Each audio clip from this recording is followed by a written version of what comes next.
Well, to continue the discussion of our sort of pre getting together lives, if you will, after we came out, Paul's got a story about something that happened to him at 17.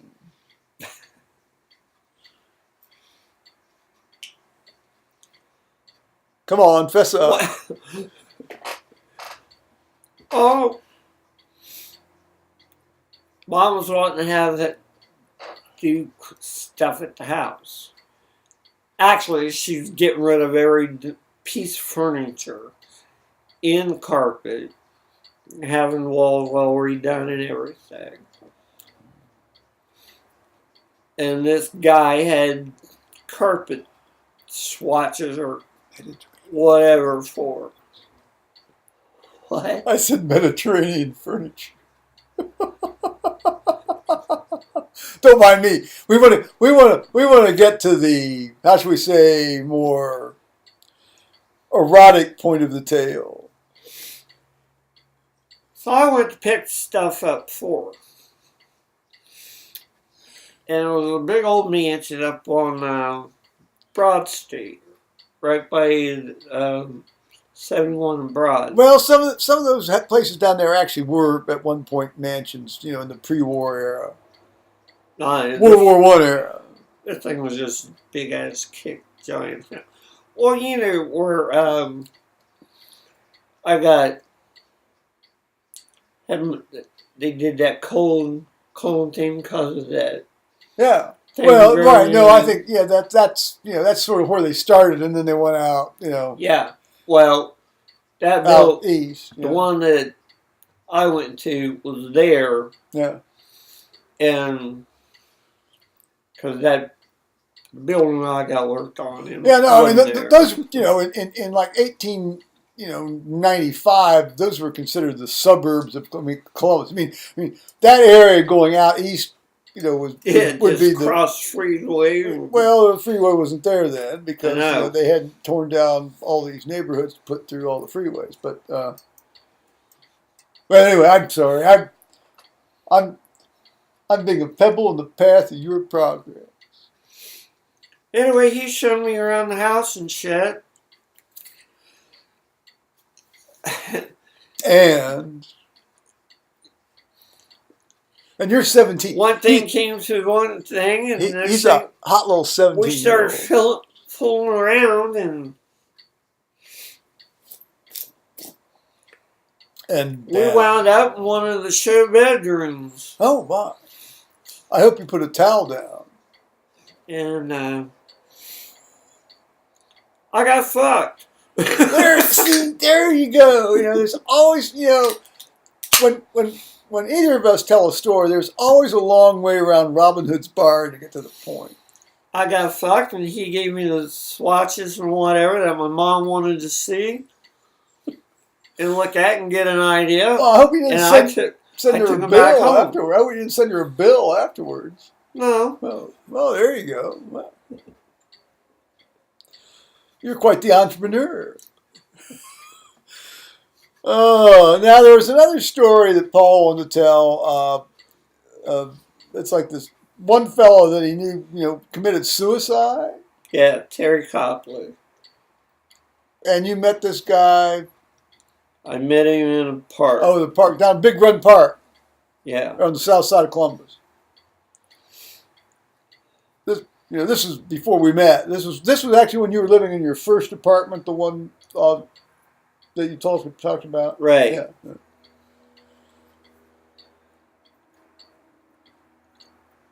And anyway, I went into the park. I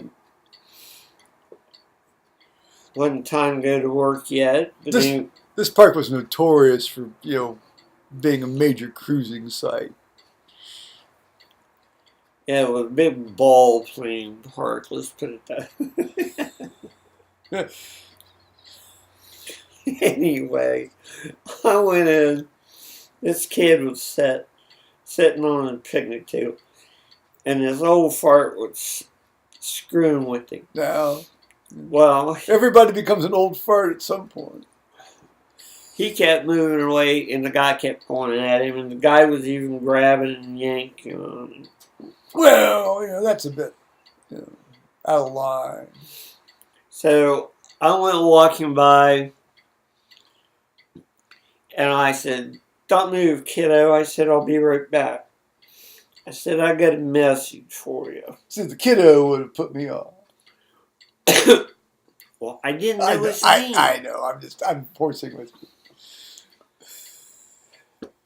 I'm sorry. So I come back out, and this old guy goes, "Well, why don't you just wait for your turn?" And I said, "I'm not having a turn." I said, "Mom wants his ass at home right now." Oh, very good. Because he's behind on his schoolwork and his grades. I love it. And she's pissed as hell. She's something you to look for. I said, "So, we've got to get the bicycle in the fucking van and get our asses home before we get in trouble. Because Dad will be home from work." Well, the only problem was his mom and dad worked at plant, and they worked the same shift I did. Only I didn't know it at the time until we got shooting the shit and pretending to driving off for the other guy. And he told me what department they worked in and everything, and it turned out that I'd even worked with his mom occasionally over in the lock department. And I also worked with his dad over in the door frame department in Department 1. And I didn't know his parents, and his parents didn't know me. So why did he kill himself? I don't know. How old was he when he killed himself? God, he would have been around 20. 20. Because it was in the 80s when he did it. Because, yeah. Well, it was after we come back from England. Yeah. He did it. Yeah, that's a shame. Yeah, because... Any idea why he did it? No. They just said he drove his old car into the garage. Little carbon dioxide thing, yeah.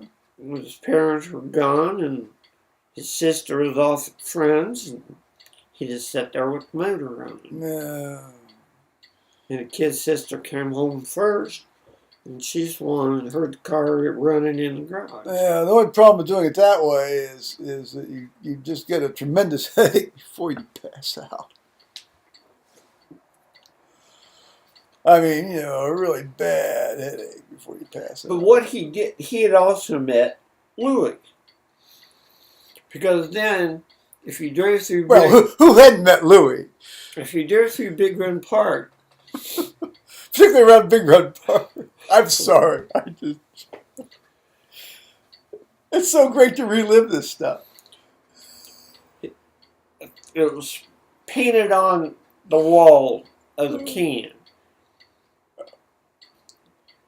And it said, "Louis, I loved seeing you and meeting you. I wish we would have had something together. I'll miss you. Terry." The wall of the can, the early 1980s internet. I mean, it was on the outside. Anybody go in, and there it was. Well, that's too bad. Now, moving along, I thought it'd be interesting to talk about, the actual very night we met, November 16th, 1980, down at the Kismet. And, how we met and what made us click and that sort of thing. Why don't you go first? Because you actually will encompass pretty much anything I might say. Well, I was there first. Louis and his boyfriend and I, we'd gone out to dinner. Because his dad thought we should all have a nice dinner together. Oh, that's always So nice. we went to this place called the Aspen. Oh, okay. So that after we came back to the bar. We're all in three-piece suits. In walks Joe. He's wearing a blue plaid shirt, jeans. Well, what that was it? Jeans or was it that It was sort of okay? It was jeans. Well, I thought it was that sort of kind of quasi gabardine thing I wore when I was a resident. No, I'm sorry. they were jeans. Okay. They were denim. I take your word for it. I mean, you remember these things. Well, he sent us all beer. I can't believe I did that. I must have been pretty far gone to have done that because I'm a tightwad. Why no? I got I'm a notorious tightwad. Tommy brought a beer over, and he said, "This is from the guy over there in the blue plaid shirt." I'm just cheap as hell. And I said, "Okay." And of course, but you know, so you immediately thought you've been being stalked by an undercover cop. That come out of Lou and Kevin. I come out of Lou and Kevin. They said a cop is sending you a beer. Cop's sending you beer.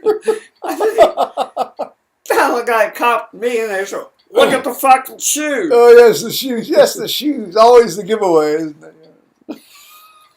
They're cop shoes. He's just an undercover clothes. They were $8 Navy Oxfords, and they would last me about 4 months, and I'd just buy another pair. That was when I could wear low cut shoes without my ankles sort of going flip flop flip flop flip flop flip flop flip flop. You know. So I went over and Now I got to wear boots that go about 10 inches to keep that from happening. I went over, thanked him for the beer, and we just got shooting the shit. And that's all there was to it. Because I was riding with, yeah. Well, we went home that night. Yeah. Yeah. Did you ride home with me? I followed you. I thought you followed me. Because I parked out front. Yeah. And I had that stupid Trans Am. Yes. And it snowed. Yes, and I went up that lake view. Yeah, I remember. Sideways. You went all the up, way actually, up. you went up in front of me, didn't you? Didn't you precede me, or did you follow me? I did okay going in. It hadn't snowed yet. It snowed. Yeah, no, it snowed while we were in the bar. Yeah. While we were in the house. You're talking about the next morning when you left, right? And doing that fish went tail. Out there. And, I remember. I remember you. Snow. I remember watching you leave, and I thought, oh, that's going to be interesting. And this is a one-way street. Yeah, well, that's right. You know, it was one of those sort of wet, snows. Fortunately, it was only about 1.5 inches or something like that. It wasn't much, but Because you said I'm in Clintonville, and I said, where the hell is Clintonville? And you said it's north of Columbus. See, Paul grew up in the South End, and they don't really hear much about anything north of Broad Street. I thought, well, fuck, we're going out past Worthing. They've heard about the university. They know it's there, but you just don't know the names of these little ass damn neighborhoods. It's all Columbus to me. Sorry. Well, and basically it's all Columbus to me too, and it has been ever since I came up here in 1969. Well, except for what the fucking German village was and brewery does. Let me give you my version of that night's event. Excuse me. As we've said, or certainly have alluded to previously, I had by that time started going out to the gay bars. I'd had interactions between 4 and 6 guys, and I didn't think I got down there quite that late, but I had learned that if you're going to sort of have any chance of action at these venues, you really have to don't bother to go in there at 8 o'clock or 9 o'clock. You got Show up around 11. 11:30, 11:30, and so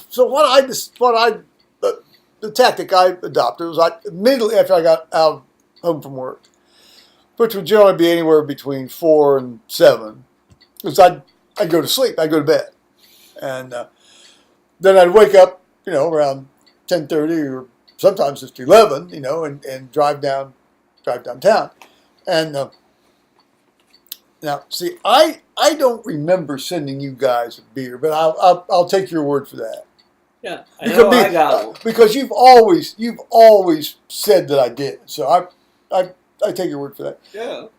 What I do remember though is I don't remember the 3-piece suits. I do remember seeing you guys dance together, and you were sort of doing this kind of spooning maneuver while you were sort of wiggling and thrusting your asses and cocks against each other while you were holding each other. I do remember that. That's Yeah, it was Luna.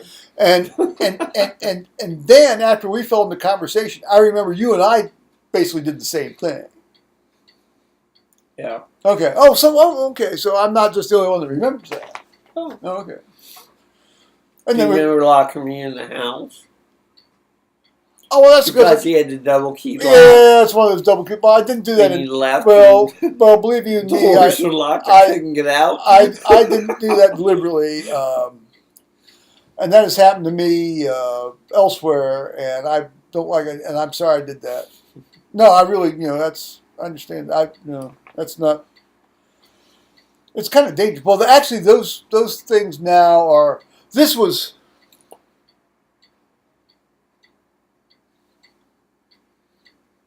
Well, no, I'm sorry I did that.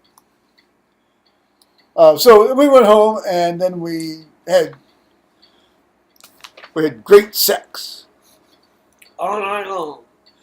It was all night long. I mean, it's like a couple times anyway. Yeah, and then we saw this real cute guy across the road, running around in his bedroom. Well, that guy across the road, would run around, naked all the time. I mean, had that giant driftwood piece in his front yard. Looks like a Christmas tree. I never spent much time looking at the driftwood piece. I was always looking at the bedroom window. I was looking at other wood upstairs. Well, I'll tell you, that guy served as a great visual aid over the years. A couple of years we were there. Now, so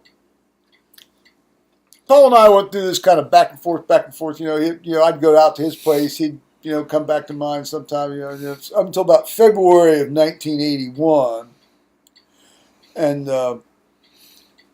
then we moved in together. I mean, he moved in with me at my place. Right. Yeah. I took a 3-floor apartment into his 2-floor place. Well, it was a trip trying to get all his beds out of his 3-bedroom plus 2.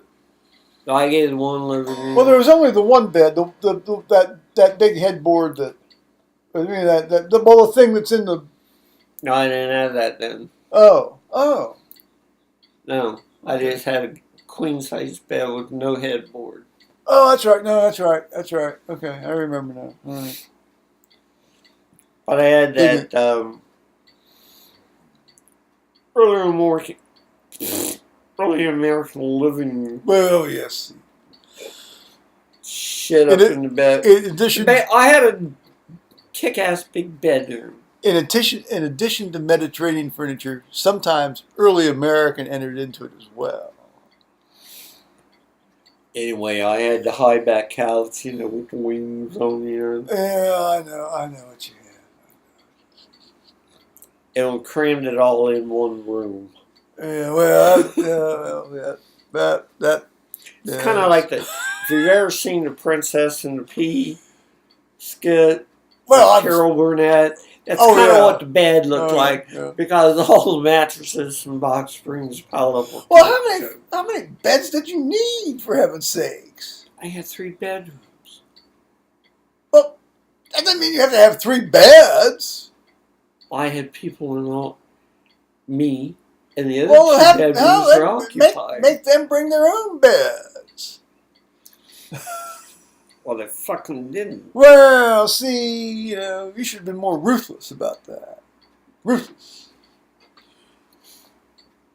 Well, one of them was 16. Well, that didn't matter. Make him sleep on the floor. I mean, hell, I slept on the floor many a night, in many places, and many times. The last 4 years of my marriage, I slept on the floor. Come on. When I was on call, the bastards wouldn't give us a call room. I slept on the floor. Man up. Do what you have to do. Well, I finally caught on to a little shit about the laundry thing. I was always doing a ton of laundry. And it was mostly him. Oh, was it Gary? Yeah. Oh, okay. What it was, he's running up to his room. A reappearance. He's trying to get ready for a date or something. Hanging out with his chick. Oh, yes. The chick, yes. He kept coming down with a different shirt and a pair of jeans on. There was a all mirror wall. He cared about how he looked. He cared about how he looked. Are you sure this guy was straight? Actually, I don't care about how I look, and I'm not straight. So stand there looking how the shirt looked, stuff. He'd even turn around and look at his own ass. Well, to make sure it was looking hot. Well, you've got to do a little self-evaluation and checking his hair out. Well, how's my hair? Well, then he'd run up. If you're a YouTuber, you've got to always talk about your hair. He'd run up to his room. Well, he changed to a different thing. But what I didn't think about, the little shit was putting on a different pair of jeans every time he went up also. Well, that doesn't mean they're dirty and they need to be washed. No, but he had a corner in the room where he always threw dirty clothes. Well, that's a good tactic. I use that to this very day sometimes. So every one day I'm picking it, collecting the freaking stuff to do laundry, and I'm like, wait a minute. Shithead only tried this on. He never went out the door with it. Yes, well, I've never understood the idea that, once your body has contacted something, it's automatically, persona non grata as far as, touching your body. I had a larger closet. So what I started doing was picking up those freaking clothes that he tried on. Yeah, you have. And I'd hang it in my closet, and then on laundry day, I'd take it out of my closet, and I'd put it back over in his closet. Well, and he thought I laundered. That's very sly. Do you think you get away with that at the hotel today or this time? Oh, shit, no. Okay. I digress.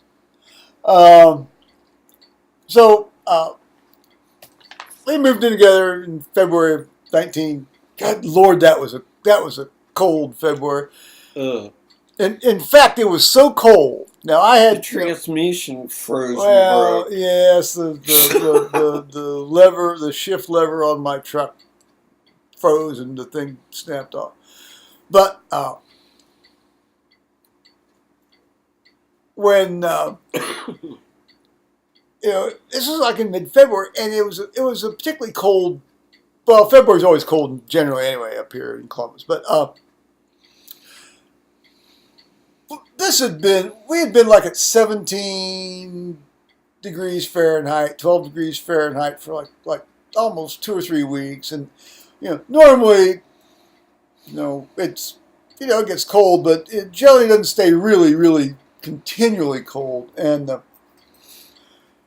I was running the gas stove in the kitchen and just standing there to stay warm, and well, he was with me then, and the warmest day in the Lakeview house was after we moved out. Well, no, it was 4 degrees below zero when we moved. Yeah, but when I went back, because the movers forgot everything up in the attic. I went back to get the Well, I was actually trying to leave some of that stuff. Yeah. It was your medical books and my stuff. Oh, no, I wasn't trying to leave those.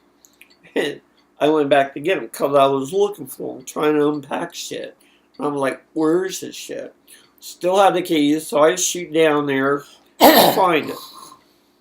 And I've got 79 truck. Yeah, you're driving the 79 truck. And now repaired. I loaded it.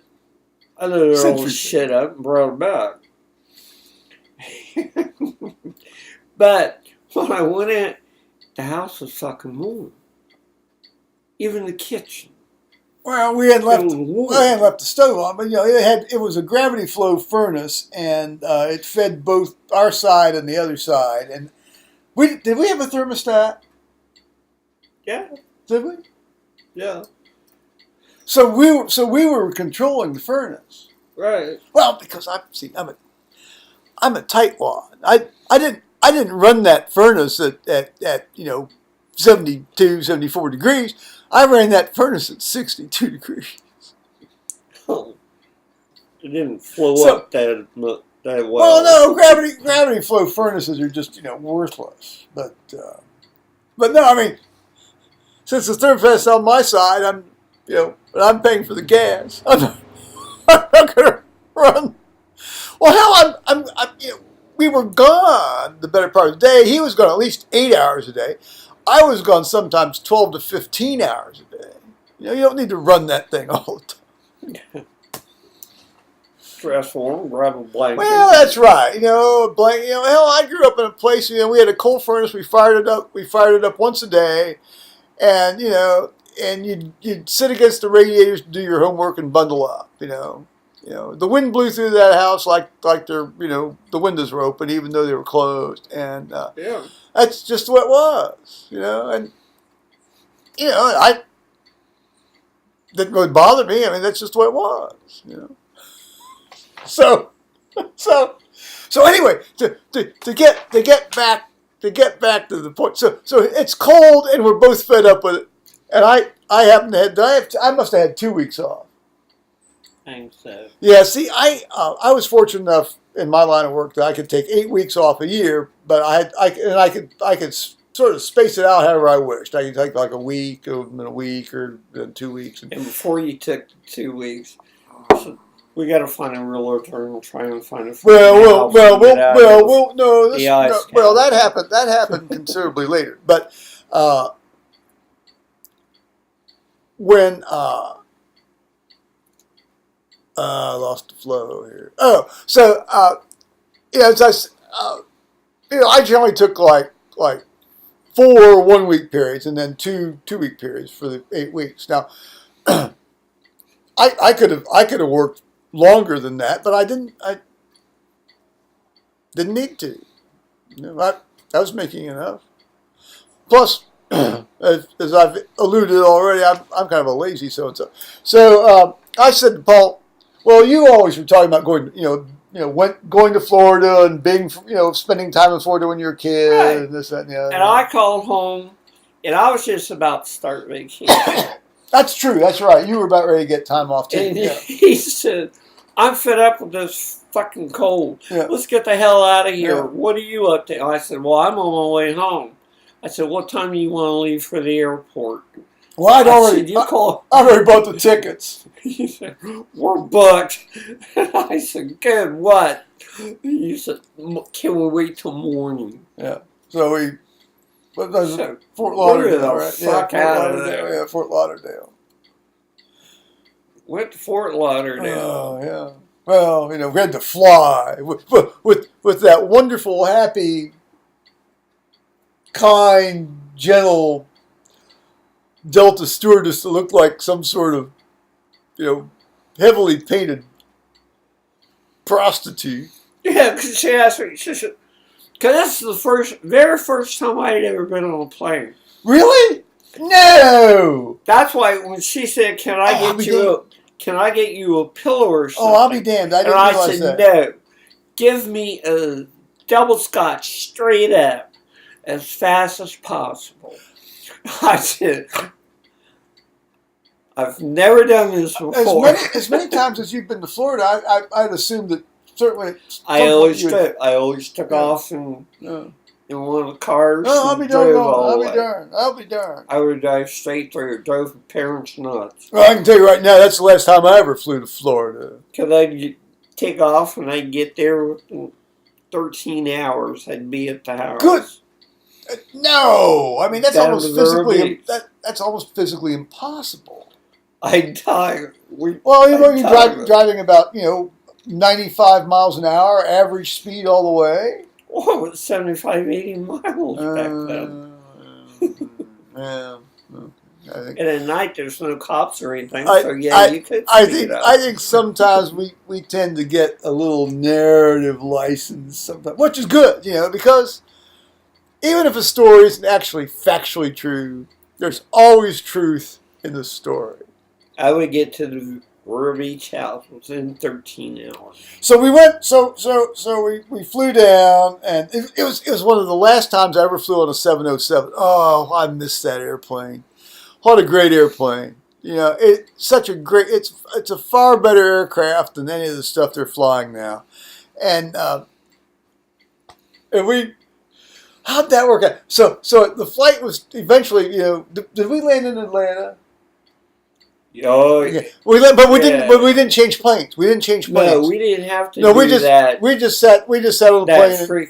And then we flew into Miami, and then we didn't have to change planes then either. But then that plane was going to Fort Lauderdale, which, as anybody knows or looks at a map can tell, is like about this far 20 apart. feet away. So the plane takes off. So it goes up and fly. And it goes up, flips around, and it goes down, right back down, and goes into Fort Lauderdale International Airport, which is just north of the Miami airport. So then we stayed at the Marlin Beach Hotel. Yeah.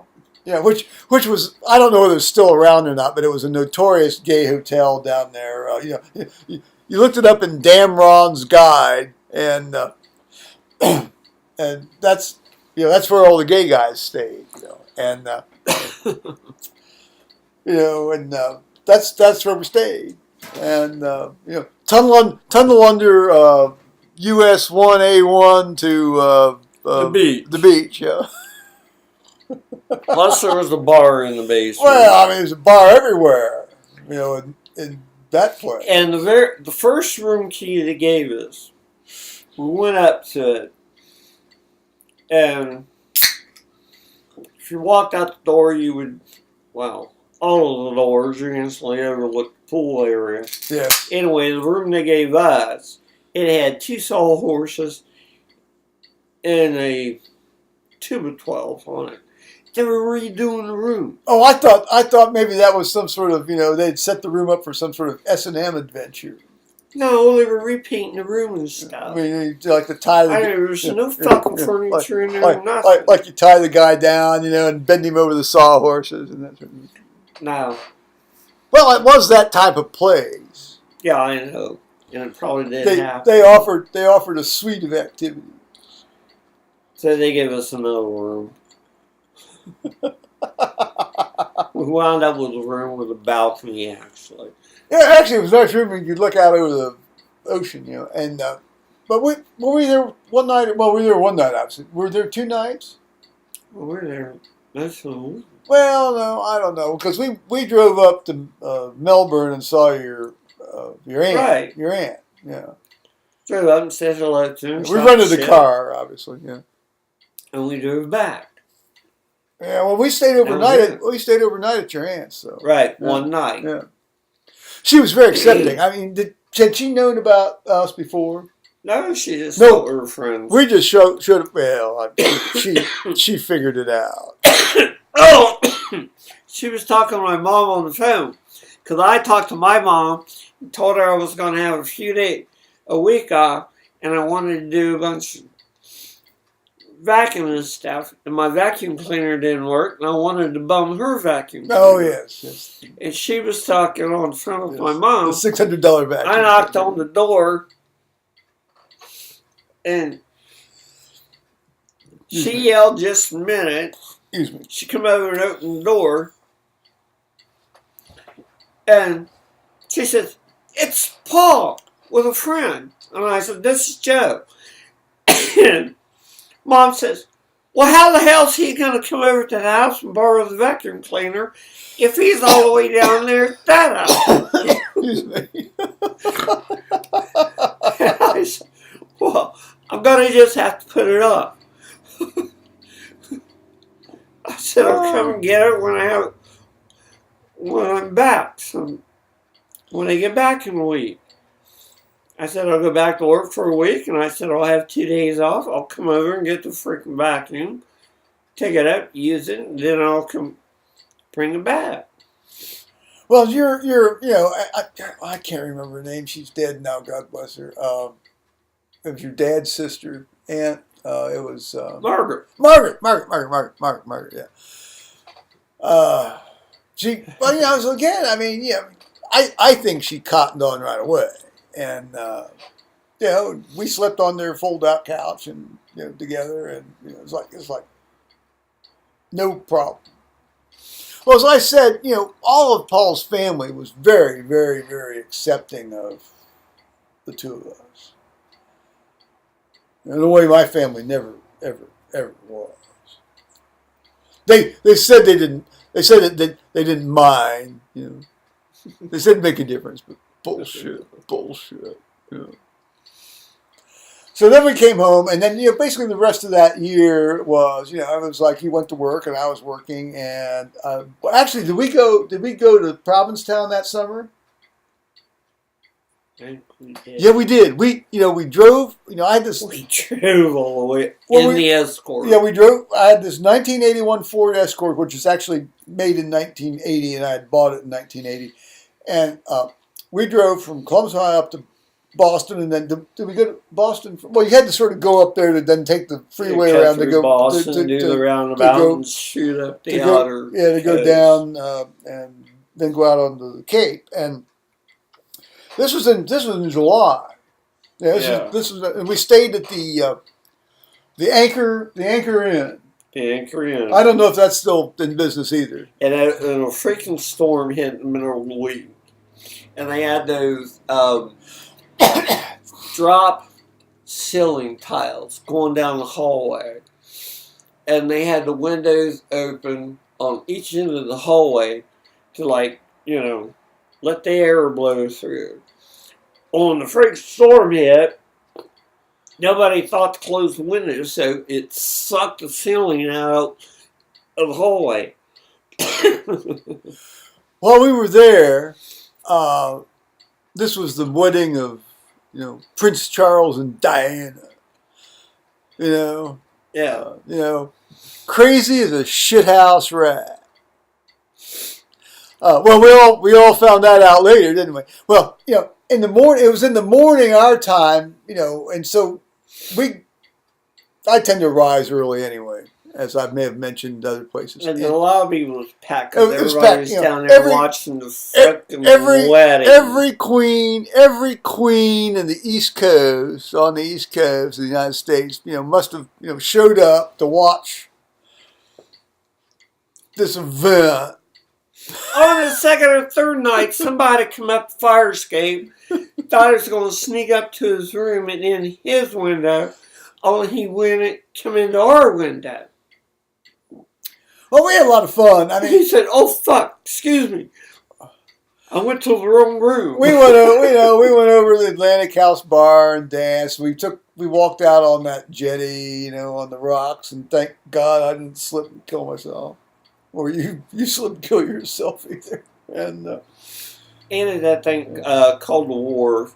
We lobster had some of the finest seafood. We went to about 3 absolutely spectacular restaurants. And that one, I love the one. I don't know. You ask for a fish platter. A fish platter.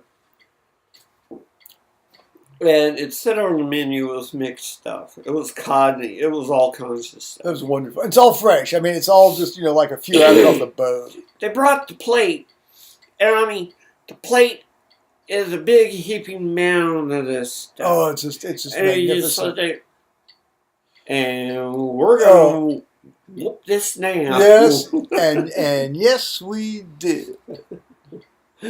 Yes, we did. I'll tell you, it was great. Yeah, that was a good trip. That was a good trip. That little escort, 14 hours in the little escort there from Columbus to Cape Cod.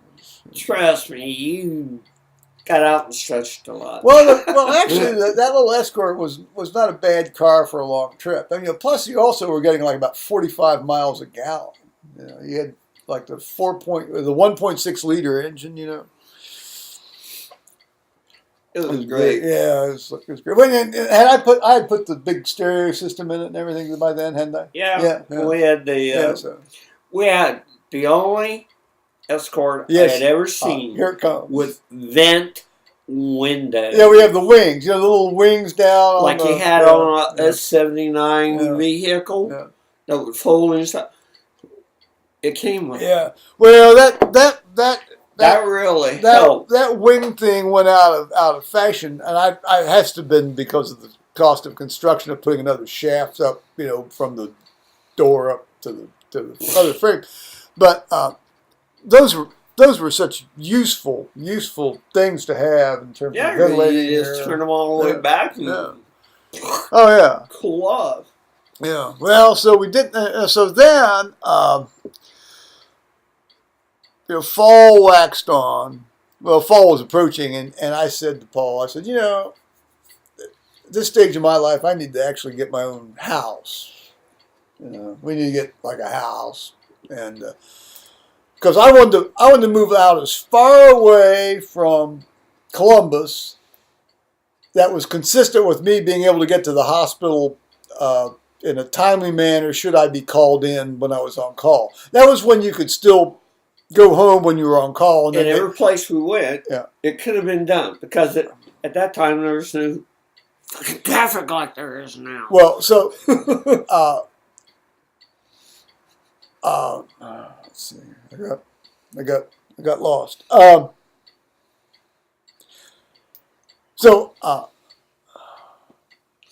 We weren't running around looking at. Well, honey, there was a transition thing I wanted to say. Well,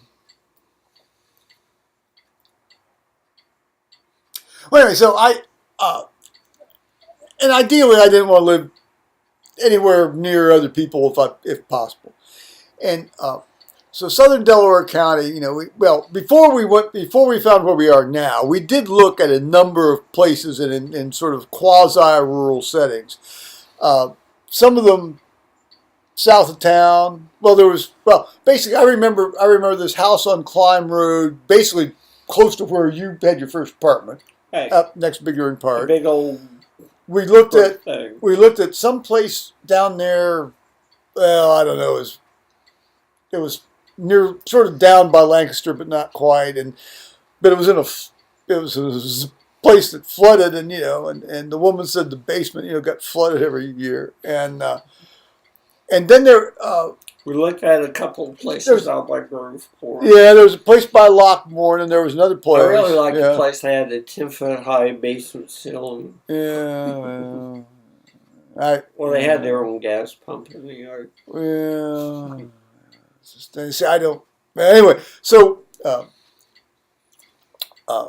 my oncology surgeon guy that I've talked about, perhaps. He recommended this real estate guy, and he showed us this place. This is the first place he showed us. And now the deck that you may have seen, that's not the deck that was there when we bought the place. It was that thing that's long since gone. It lasted 7 years. It was untreated lumber. But I walked out on that thing, and the house had been built in 1979, and I saw the thing in probably November 1981. And I looked out at Alum Creek and all this, and I turned to him and I said, I want this. We actually went through this place 3 times. Well, trying to find a fault. Well, now wait a minute. that was the first time I said, I want that. She says, we call that a positive selling sign. And then indeed we did go through the place. We went through the place that day and then 2 other times. That's true. We did, But meanwhile, he had sort of put the wheels in motion, and we even came up right after a big freaking rainstorm night to see if there's any effing leak that these people had hidden. Well, there were no leaks in the roof, but and there were no leaks in the basement, but there over the years perhaps.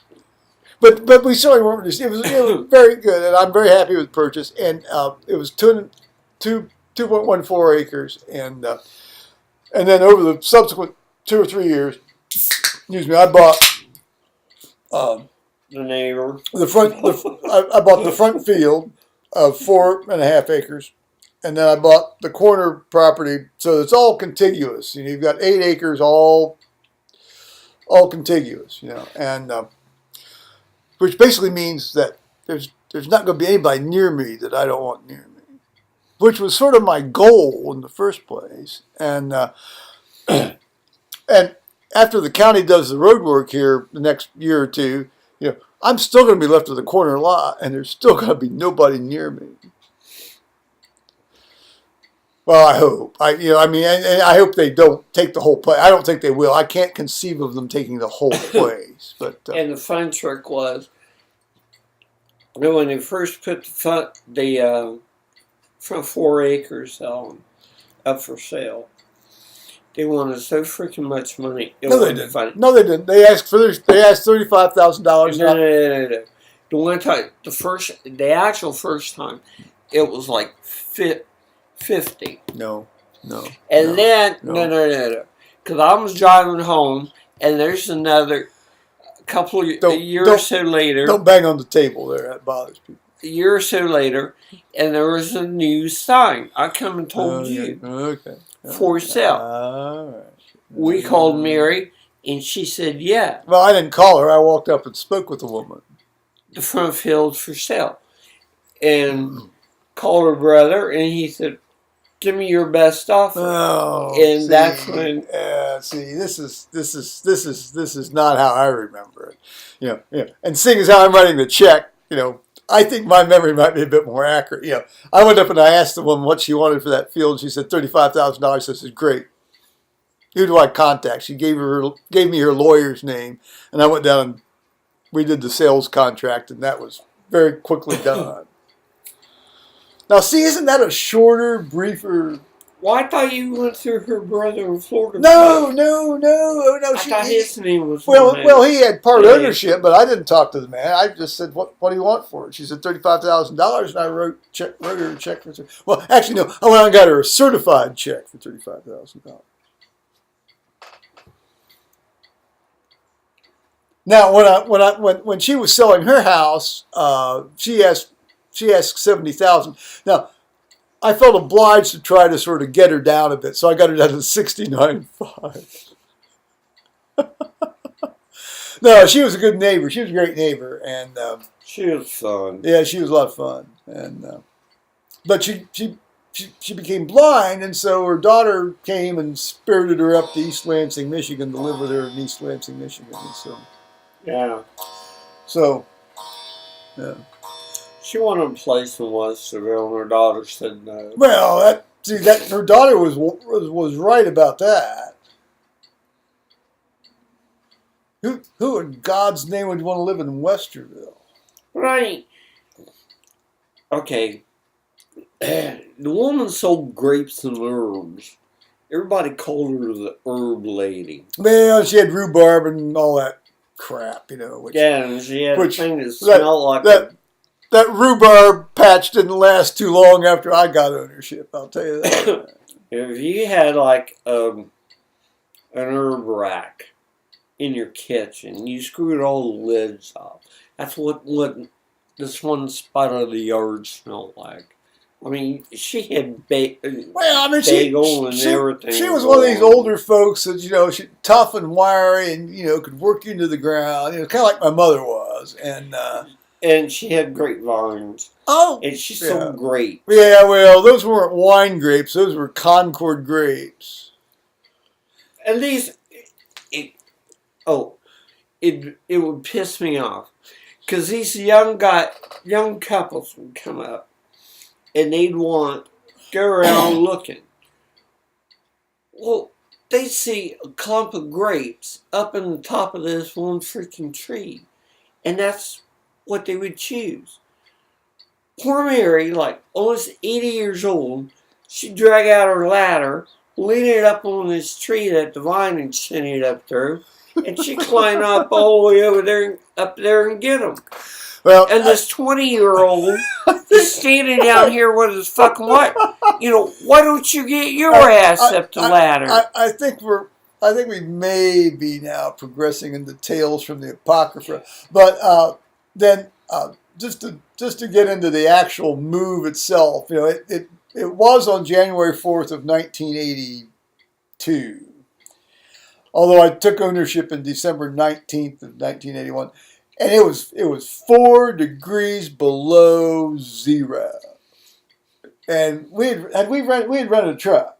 I mean, we had rented one of these. We had movers. And we had that's right. We actually had from Lakeview to here. We actually had real movers and to bring stuff in, and of course we had to have the door open, and this, that, and that. And it got quite cold, but then then we had the furnace on after they left, and the first thing we did in the new house was before we even moved anything up here. Yes. Well, no. Well, maybe we come up here. There was absolutely nothing. Well, maybe we did it twice. But anyway, the first thing we did in this house, break in the dining room floor, was to get down on the floor and fuck, and it was great.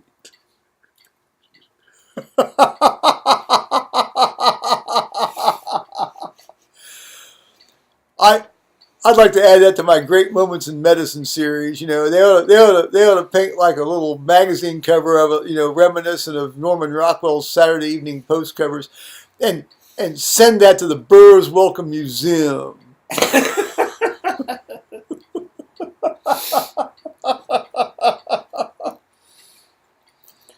That's how you break in a new house. That pretty much covers the waterfront, so we're going to stop.